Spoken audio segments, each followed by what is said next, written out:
ওসমান হাদি বাংলাদেশে এক নতুন রাজনৈতিক কণ্ঠ।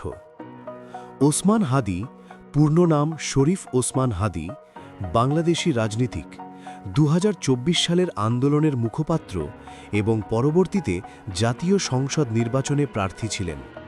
তিনি ঝালকাঠির নলছিটি উপজেলার একটি মুসলিম পরিবারে জন্মগ্রহণ করেন। তার পিতা ছিলেন মাদ্রাসার শিক্ষক ও ইমাম। শিক্ষাজীবন শুরু হয় নসারাবাদ কামিল মাদ্রাসা থেকে, যেখানে তিনি ইসলামিক এবং সাধারণ শিক্ষা লাভ করেন। এরপর তিনি ঢাকা বিশ্ববিদ্যালয়ে পলিটিক্যাল সায়েন্সে অধ্যয়ন করেন। রাজনৈতিক জীবনে প্রবেশ: জুলাই গণ অভ্যুত্থান ও ইনকিলাব মঞ্চ। ২০২৪ সালের জুলাই গণ অভ্যুত্থানে হাদি সক্রিয় ভূমিকা রাখেন। তিনি ২৪ জুলাই বিপ্লবে আওয়ামী লীগের বিরুদ্ধে সামনের কাতারে ছিলেন সব সময়। একটা সময় কেউ তাকে চিনত না। জুলাই বিপ্লবে অসাধারণ ভূমিকা রাখায় অসংখ্য মানুষের মনে জায়গা করে নিয়েছেন।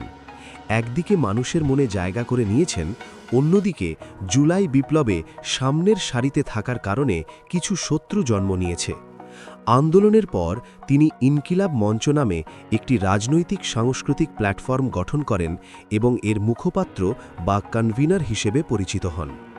ইনকিলাব মঞ্চের লক্ষ্য: স্বাধীনতা ও সার্বভৌমত্ব রক্ষা, আধিপত্যবাদ ও অন্যায়ের বিরুদ্ধে লড়াই, একটি ইনসাফ ভিত্তিক রাষ্ট্র ব্যবস্থা গড়ে তোলা।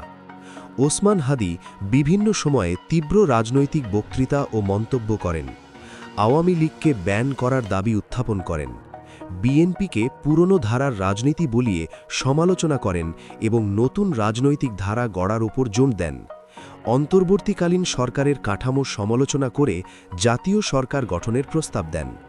রাজনীতিতে সতর্ক থাকতেও জনগণকে দৃঢ় থাকতে বলেন। জাতীয় সংসদ নির্বাচন, ঢাকা ৮।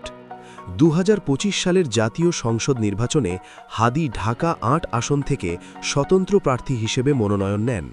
তিনি ফেসবুকের মাধ্যমে এলাকাবাসীর সঙ্গে সরাসরি আড্ডা, মতামত বিনিময় ও প্রচারণা করেন।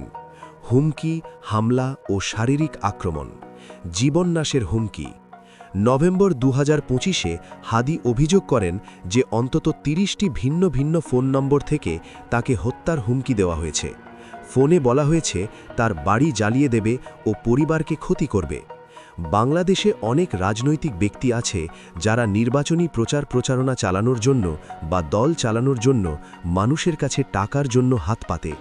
কিন্তু নতুন প্রজন্ম দুইজন রাজনীতিবিদের দৃশ্য সম্পূর্ণ উল্টো। একজন হাসনাত আবদুল্লাহ, দ্বিতীয়জন ওসমান হাদি, যাদেরকে মানুষ এত ভালোবাসে যে তারা যেখানে যায় মানুষ তাদের পকেটে যে যেমন পারে টাকা ঢুকিয়ে দেয়।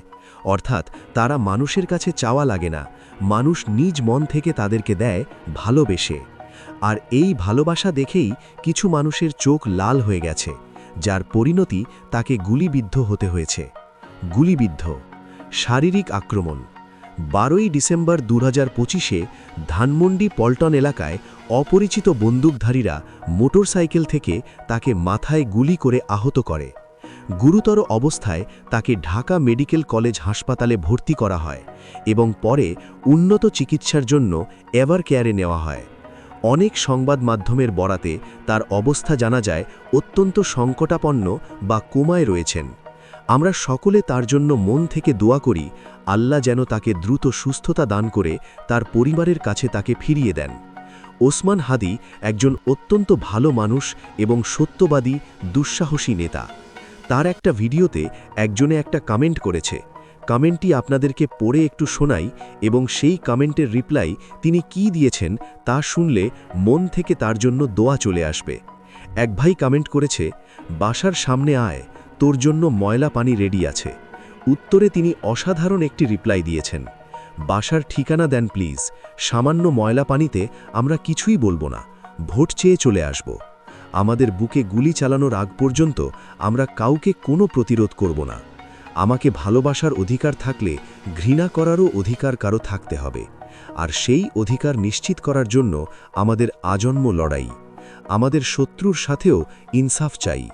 আশা করি আপনার বাসার ময়লা পানি খাওয়ার পরে একসাথে একদিন চাও খেতে পারবো ইনশাল্লাহ। এই হলো একজন মহান মানুষের কমেন্টের রিপ্লাই। বুঝতে পারছেন কত শান্ত এবং ভালো মনের মানুষ ওসমান হাদি?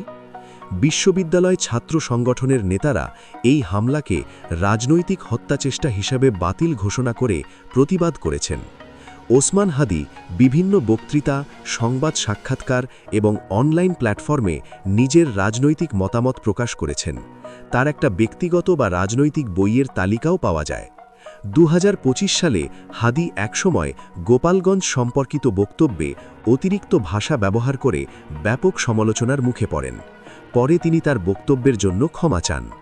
ওসমান হাদি বাংলাদেশে তরুণ রাজনীতির নতুন মুখ, কিন্তু তাকে লক্ষ্য করে আক্রমণ ও হুমকির মধ্যেই তার রাজনৈতিক যাত্রা। 1. প্রারম্ভিক জীবন ও শিক্ষা। 2. রাজনীতিতে প্রবেশ ও ইনকিলাব মঞ্চ। 3. মূল রাজনৈতিক মতামত। 4. নির্বাচনী প্রচারণা। 5.